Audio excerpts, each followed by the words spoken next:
which today we don't really relate to. Once upon a time in Judaism, people related to fasting, to suffering, to causing oneself pain as a way of kapara, as a way of divorcing oneself from this world. And the many great tzaddikim would fast throughout the week. Tzaddik Mansi Konios, they would fast throughout the week. They would diminish the amount of meat and wine they had. They would sleep on the floor. Right? Many things which we call sigufim. There was one which is called tefillah sheleg. They would roll around in the snow naked in the winter. So today we think that people like this are insane.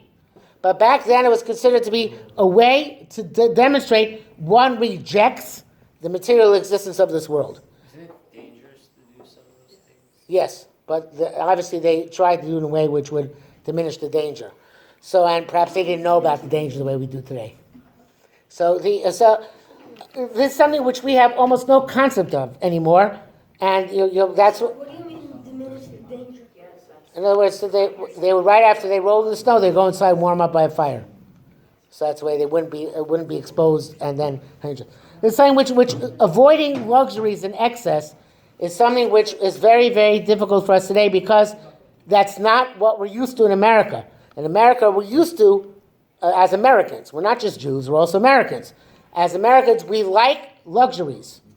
We like things which are unnecessary gashmius. I used to say before I bought a used Lexus, so I used to say it's us to own a Lexus because you can own a Toyota. Now I can't really say that anymore, even though my Lexus is a 2005 Lexus, right? And I bought it with 88,000 miles, but still, it's not so simple for me to say. But the point, but there is some truth to it. Sorry, now 120 something. So there is some truth to it. What heter is there to buy a Lexus if you can buy a Toyota?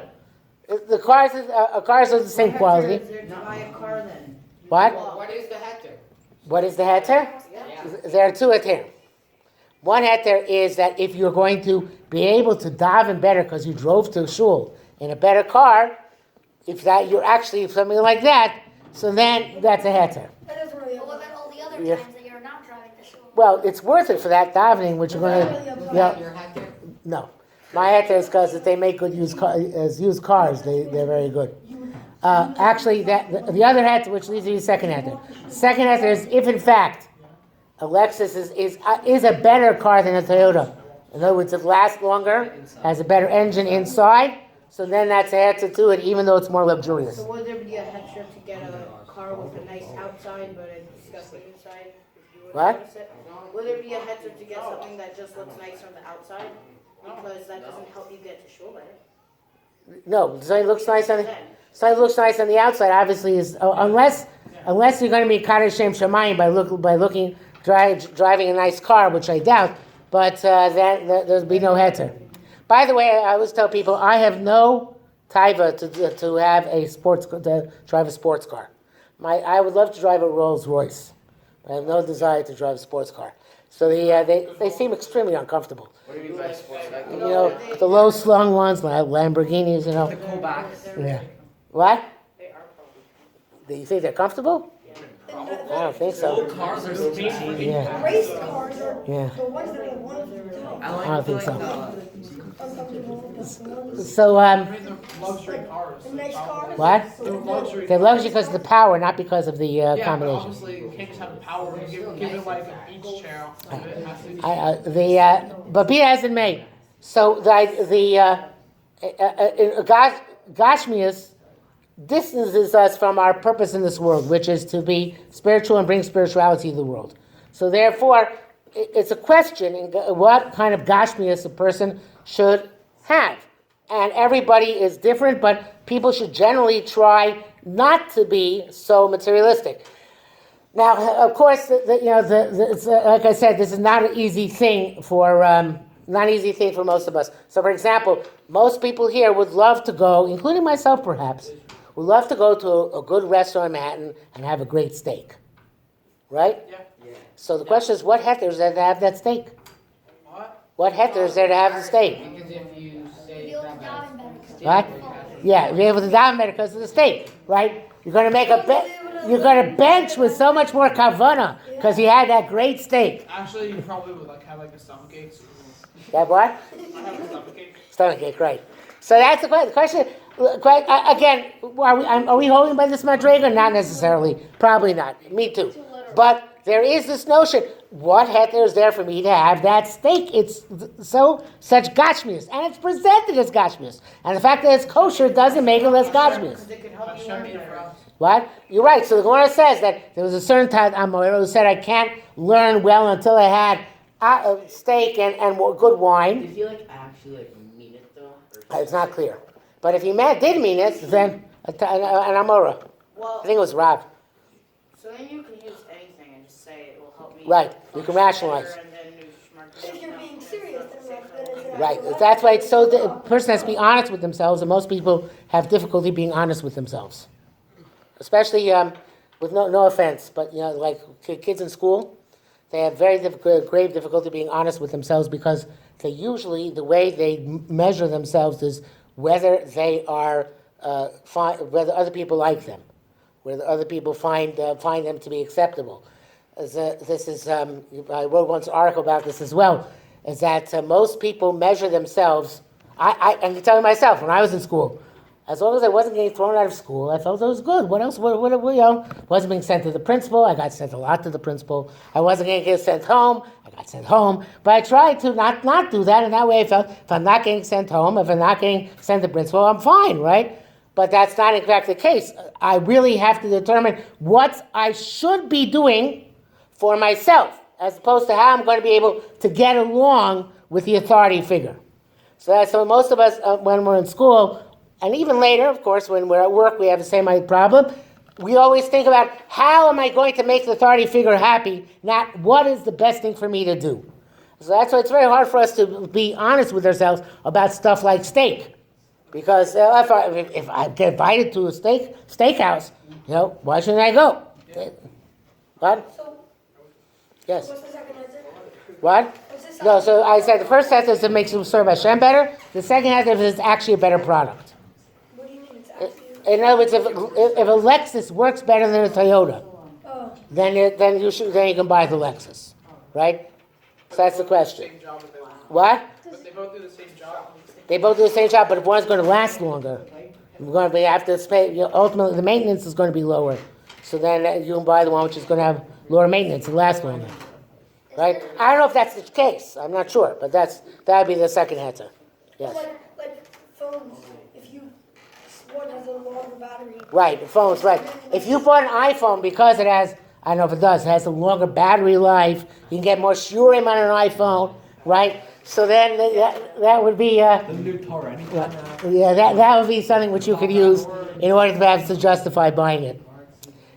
Okay, just one other point in that regard, which is the Chafetz Chaim writes, Mishnah Berurah says, on Rosh Hashanah, most poskim hold, as we paskin, that you're allowed to eat, and you should eat on Rosh Hashanah. The minority of poskim held you should fast on Rosh Hashanah. So the Mishnah Berurah comes up with kind of a compromise. He says, you should eat, but you should stop before you normally would stop. Don't make yourself as full and as satisfied as you normally would.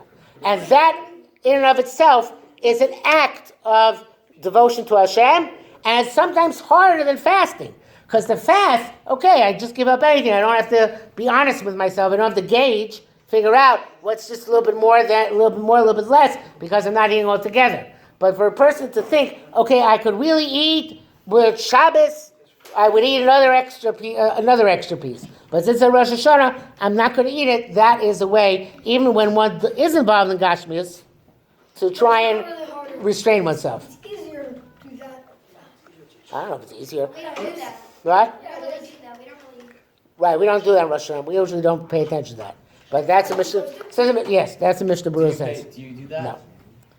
Okay, but it's a. Rosh Hashanah food's good. Huh? Rosh Hashanah food's good. So Yes, that's the problem. The wait, problem is they make good food for Rosh Hashanah.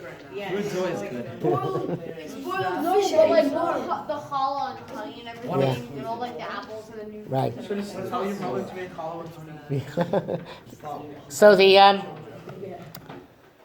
a week. okay, the next The next line is, "V'lo nosam b'neshech." He doesn't loan his money with interest. Afilu beribis ove kochavim.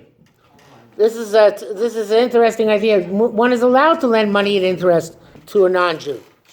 But if a person was on a high madrega, and again, this is not always possible. For example, during the Middle Ages, almost the only profession which the non-Jews allowed Jews to have was to lend money at interest. So what are you going to do if that's the only profession you can have? What? Sorry? What? So, yes. So that, but otherwise, lending money at interest is not a good midah, because it means you're making money off the other person's need. Are you allowed to be the broker? What? Are you Allowed to be, what, between two Jews or between a Jew and a non-Jew? Between, let's say, Between two non-Jews. between, let's say the guy the broker is Jewish, but the rest of them are not. That's fine. You can do that? Yes. But again, because the loaning of the money and making money off somebody else's misfortune, somebody else has to It's pay. not considered like No, he's just making arrangements, like a shotgun. What? He arranges the. He makes a deal, like a shotgun. He He takes finds the two. guy who wants to give Yeah. money. What and if he finds the what guy if who one of wants to them was give- Jewish? What if one of them was Jewish? What if one of them was Jewish and he's the broker? He's what? And the broker is a Jew? It's still okay as long as they're not. As long as they're not. He's not making the money or himself. It's not a problem. What if Even here, it's something which it wouldn't happen if let's say he's the only. it doesn't matter because this person needs money. So he needs to borrow money at interest from somebody. So he might as well borrow from this guy. Okay. And Jew is the lender. the Jew can lend to a non-Jew at interest. He can't. Yes, he can. It's a midas chasidus. It's a special madrega. Not that's what Gemara is saying. A person who's on a high madrega, they won't even lend money interest to a non-Jew. But it's a mutter to do. Okay. Okay.